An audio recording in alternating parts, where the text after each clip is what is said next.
तो दोस्तों, किसी भी इंसान की सबसे बड़ी पहचान होती है उसका नाम। हमें कितना बुरा लगता है अगर कोई हमारा नाम भूल जाए। हमें कितना अच्छा लगता है कि सिर्फ एक बार की मुलाकात के बाद कोई हमारा नाम याद रख ले। हमें कितना गुस्सा आता है कि अगर कोई हमारा नाम बिगाड़ कर हमें बुलाए।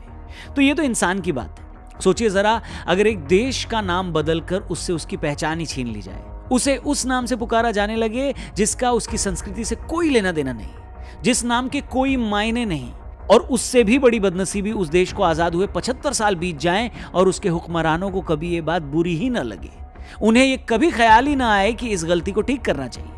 मगर आखिरकार वो लम्हा आने वाला है जब इस गलती को शायद ठीक कर दिया जाए। जी हां, खबर है कि 18 से 22 सितंबर को बुलाए गए विशेष सत्र में केंद्र सरकार संविधान संशोधन कर देश का नाम इंडिया से भारत कर सकती है। अभी भी कंफर्म नहीं है। वैसे तो इस बात की चर्चा कई दिनों से गर्म थी, मगर राष्ट्रपति द्रौपदी मुर्मू जी के G20 देशों के प्रमुखों को भेजे डिनर इनविटेशन कार्ड पर जब प्रेसिडेंट ऑफ भारत लिखा गया तो एक तरह से इस पर मुहर लग गई। इस इनविटेशन कार्ड के सामने आते ही बवाल मच गया। कांग्रेस पार्टी इल्जाम लगा रही है कि विपक्षी पार्टियों के अपने गठबंधन का नाम इंडिया रखने से मोदी सरकार डर गई और इसी वजह से वो देश का नाम ही बदलने वाली है। केजरीवाल ने तंज कसते हुए कहा कि अगर कल को विपक्ष अपने गठबंधन का नाम भारत रख लेगा तो क्या सरकार देश का नाम बीजेपी रख देगी। इसके अलावा भी न जाने और क्या कुछ कहा गया है। तो आज के फनतंत्र में हम इसी मुद्दे पर डिटेल में बात करेंगे और आपको विस्तार से बताएंगे कि इस देश के भारत नाम रखे जाने के पीछे कहानी क्या है। यह भी बताएंगे कि कैसे वेद पुराणों में सैकड़ों सालों से भारत नाम का जिक्र है। साथ ही साथ इस पूरे मामले पर मैं क्या सोचता हूं, अपनी राय, अपनी ओपिनियन भी बड़ी बेबाकी से आपके सामने रखूंगा।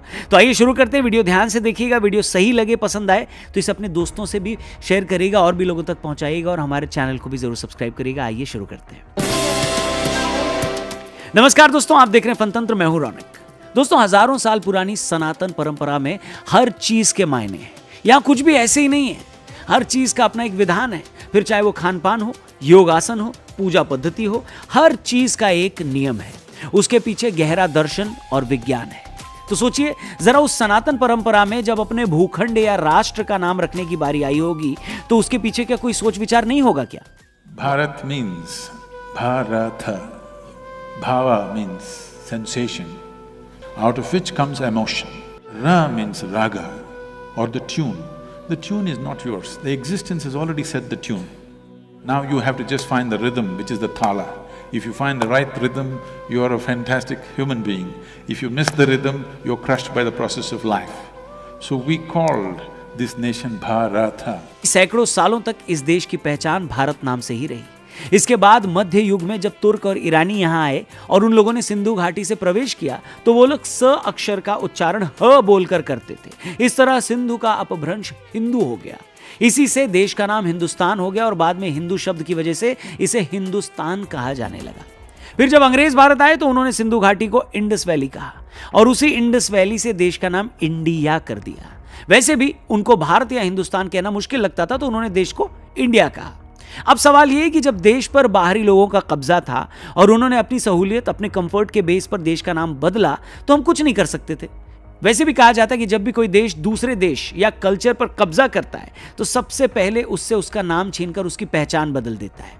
ऐसा ही भारत के साथ भी किया गया। मगर जैसे कि मैंने ऊपर कहा कि जिस दिन यह देश आजाद हुआ उसी दिन देश का नाम फिर से बदलकर भारत कर देना चाहिए था। मगर बजाय उस गलती को ठीक करने के हमने इस इंडिया नाम को अपनी पहचान बनाकर अपने माथे पर चिपका लिया। अपने बैंकों, अपनी सार्वजनिक कंपनियों, अपनी योजनाओं के नाम इसी नाम से जोड़कर उसे पूरी तरह कबूल कर लिया। सच तो ये कि एक बार जब हमने इंडिया नाम एक्सेप्ट कर लिया तो हमें इस नाम से कोई चिढ़ भी नहीं थी।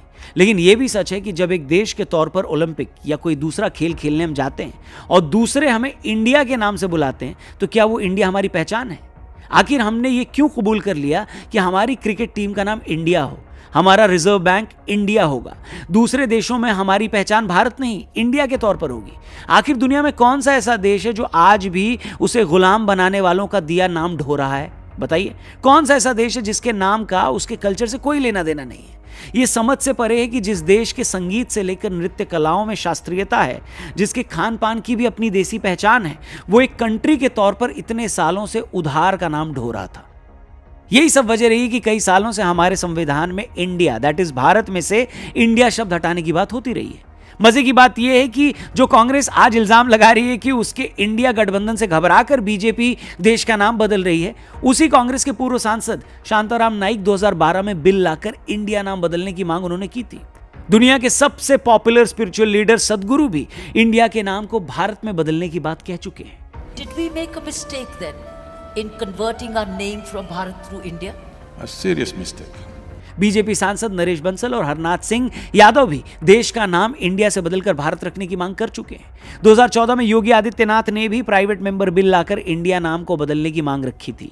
साल 2020 में सुप्रीम कोर्ट में एक याचिका लगाकर यह मांग की गई थी कि इंडिया नाम गुलामी का प्रतीक है, इसलिए उसे हटा दिया जाए, और तब सुप्रीम कोर्ट ने संविधान का हवाला देकर याचिका को खारिज कर दिया था। ये सच है कि देश का नाम इंडिया से बदलकर भारत करने को कुछ लोग पॉलिटिक्स से जोड़कर देख रहे हैं, मगर ये भी सबके सामने है कि पिछले काफी वक्त से मोदी सरकार ने एक एक कर अंग्रेजों के वक्त की कई परंपराओं को बदला है। इसी मोदी सरकार के वक्त मीटिंग रिट्रीट की धुन को बदला गया, राजपथ का नाम बदलकर कर्तव्य पथ किया गया, राष्ट्रपति, उपराष्ट्रपति और प्रधानमंत्री के प्लेन पर भारत शब्द जोड़ा गया, और जब ये सब काम किए गए उस दौरान तो इंडिया गठबंधन कहीं था भी नहीं। हैरानी यह है कि इसी इंडिया गठबंधन में शामिल कितनी ही पार्टियों ने अपने अपने स्टेट में अपने शहरों के नाम बदलकर उन्हें उनके पुराने नाम दिलवाए हैं। क्या मद्रास को चेन्नई नहीं किया गया? बॉम्बे मुंबई नहीं हुआ? कैलकाटा कोलकाता नहीं हुआ? या बैंगलोर को बेंगलुरु नहीं किया गया? यह बात समझ से परे है कि शहरों को उनकी असली पहचान दिलाने के नाम पर उनके नाम बदले जा सकते हैं, तो देश को उसकी पहचान दिलाने के नाम पर उसे उसका असली नाम क्यों नहीं दिया जा सकता? और उससे भी मजे की बात यह है कि जो पार्टियां आज इंडिया का नाम भारत करने पर इतना तिल मिला रही हैं, इनमें से ज्यादातर पार्टियां वही हैं जिन्होंने अपने अपने राज्यों में शहरों के नाम बदले हैं। इसलिए एक तरफ अगर पॉलिटिक्स को साइड में रख दें तो लगभग हर फील्ड की बड़ी बड़ी सेलिब्रिटीज ने इस नाम बदलने का वेलकम किया है। सदी के महानायक अमिताभ बच्चन साहब ने इस खबर के फौरन बाद भारत माता की जय लिखकर ट्वीट किया। गावस्कर साहब ने भी देश का नाम भारत करने को सही बताया। वीरू भाई ने तो यहां तक कह दिया कि टीम इंडिया का नाम बदलकर टीम भारत किया जाए। अब सवाल यह है कि जब इतनी बड़ी बड़ी सेलिब्रिटीज खुलकर अपने इमोशन का इजहार कर रही हैं, खबर आने से पहले ही उसे अपना अप्रूवल दे रही हैं, तो आम आदमी जिस पर वैसे भी अपने इमोशन छिपाने का कोई प्रेशर नहीं होता, उसकी खुशी का तो आप अंदाजा भी नहीं लगा सकते। Like this, India, what does it mean? It doesn't mean anything. So if I give you a meaningless name, you will become a meaningless, stupid person in front of me, because I have a meaningful name, I have a tradition, I have a culture, you have nothing. दोस्तों, चाहे ज्ञानवापी का मामला हो, कृष्ण जन्मभूमि का, या फिर India को भारत करने का, जब भी ऐसे मामले सामने आते हैं एक आर्ग्यूमेंट ये दिया जाता है कि भाई ये मामले तो बहुत पुराने हो गए हैं, हमें इन बातों को भूलकर आगे बढ़ना चाहिए। मैंने ज्ञानवापी मामले के वक्त भी कहा था कि जिस मानव जाति का इतिहास लाखों सालों का है, उसके लिए 400-500 सालों की बात कल परसों की ही बात होती है। हमारी आपकी एवरेज एज 70-80 ईयर्स है, इसलिए 400-500 साल की बात जब हम सुनते हैं तो हमें लगता है कि ये तो बहुत पुरानी बात हो गई। मगर जब हमारे महान कल्चर को हम देखते हैं, उसके अतीत को समझते हैं, तो बिल्कुल ये दिल नहीं करता कि हम इन गलतियों को भूल जाएं। 2500 साल से ज्यादा पुराने विष्णु पुराण में इस बात का जिक्र है कि समुद्र के उत्तर से लेकर हिमालय के दक्षिण तक भारत की सीमाएं फैली हुई हैं। विष्णु पुराण में यह भी लिखा है कि ऋषभ देव ने जब वनवास लिया तो उन्होंने अपने सबसे बड़े बेटे भरत को उत्तराधिकार सौंप दिया। कहा जाता है कि उन्हीं भरत के नाम पर देश का नाम भारत पड़ा। यह भी माना जाता है कि महाभारत में हस्तिनापुर के महाराजा दुष्यंत और शकुंतला के पुत्र भरत के नाम पर देश का नाम भारत रखा गया। वहीं भरत नाम के एक चक्रवर्ती सम्राट भी हुए जिन्हें चारों दिशाओं की भूमि का स्वामी कहा जाता था। यह भी दावा किया जाता है कि सम्राट भरत के नाम पर ही देश का नाम भारतवर्ष पड़ा। संस्कृत में वर्ष का अर्थ इलाका या हिस्सा भी होता है। इसके अलावा सबसे प्रचलित मान्यता यह रही है कि दशरथ पुत्र और प्रभु श्री राम के अनुज भरत के नाम पर इस देश का नाम भारत पड़ा। रामचरितमानस के अनुसार भरत ने श्री राम के वनवास चले जाने के बाद उनकी खड़ाओं को सिंहासन पर रखकर राजकाज संभाला, लेकिन कभी खुद राजा नहीं बने। उनके त्याग और निस्वार्थ प्रेम ने उन्हें एक महान राजा बनाया। उन्हीं के नाम पर देश का नाम भारत हुआ। वहीं एक मान्यता यह भी है कि नाट्य शास्त्र में जिन भरत मुनि का जिक्र है, उन्हीं के नाम पर देश का नाम रखा गया। इसी तरह मत्स्य पुराण में भी उल्लेख है कि मनु को प्रजा को जन्म देने वाले वर और उनका भरण पोषण करने के कारण भरत कहा गया। अब ये इतिहास है देश के भारत नाम होने का। ये मान्यताएं और तथ्य हैं इस नाम के पीछे, और कुछ लोग चाहते हैं कि हम इन तमाम मान्यताओं, धार्मिक विश्वासों और अपने अतीत को दरकिनार कर दें, क्योंकि मामला थोड़ा पुराना हो गया है। अब या तो ऐसी बातें करने वालों को अतीत का ज्ञान नहीं है, या फिर उन्हें अपने कल्चर की कोई समझ नहीं।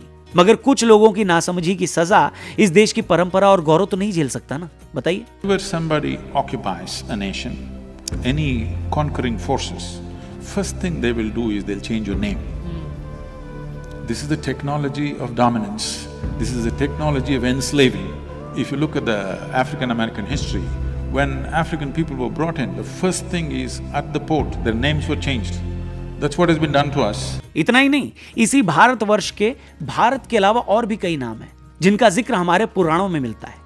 विष्णु पुराण में ही भारत का एक और नाम जम्बूद्वीप बताया गया है। विष्णु पुराण के अध्याय 2 में इस बात का जिक्र है कि जम्बू वृक्ष के फलों को हाथी जितना बड़ा बताया गया। कहा जाता है कि जब ये सड़ जाते हैं और पहाड़ों की चोटी पर गिरते हैं तो उनके रस से एक नदी बन जाती है। उस नदी और उसके आसपास की जगह का जिक्र जम्बूद्वीप के नाम से किया जाता है। इसी तरह यह भी कहा जाता है कि आर्य इस देश के मूल निवासी थे और मध्य पूर्व एशिया से यहां आए थे। उन्हीं के नाम से इस देश को आर्यावर्त भी कहा जाता है। इसके अलावा वेद पुराणों और महाभारत और रामायण जैसे ग्रंथों में भरत खंड नाम दिया गया है। इसी तरह हिमालय के नाम पर भारत को पहले हिमवर्ष भी कहते थे। देखिए, हम चाहते तो इस वीडियो को सिर्फ भारत और इंडिया विवाद पर ही लिमिटेड रख सकते थे, मगर हमें यह लगा कि जिस भारत नाम को आज हम इतना इंपॉर्टेंट बता रहे हैं, हमारी आज की जनरेशन को भी यह पता लगे कि उस भारत नाम के पीछे क्या क्या मान्यताएं हैं। उसके अलावा भी इस देश को किन किन नामों से जाना गया। उम्मीद करते हैं कि हमारी ये कोशिश आपको पसंद आई होगी। बाकी इंडिया का नाम बदलकर भारत करने को लेकर जो बातें चल रही हैं, उस पर आपकी क्या राय है कमेंट बॉक्स में जरूर शेयर करिएगा। आपको क्या लगता है, सच में देश का नाम ऑफिशियली इंडिया से भारत कर दिया जाए या इसे ऐसा ही रहने दिया जाए? इस मामले में आपकी जो भी राय या सुझाव हो उसे जरूर शेयर करिएगा। बाकी ये वीडियो अगर आपको पसंद आई और सही लगी हो तो इसे और भी लोगों तक पहुंचाइएगा, शेयर करिएगा, हमारे चैनल को भी सब्सक्राइब करिएगा। जल्दी मिलते हैं यहीं पर एक और वीडियो के साथ। Thank you for watching. जय हिंद, जय भारत।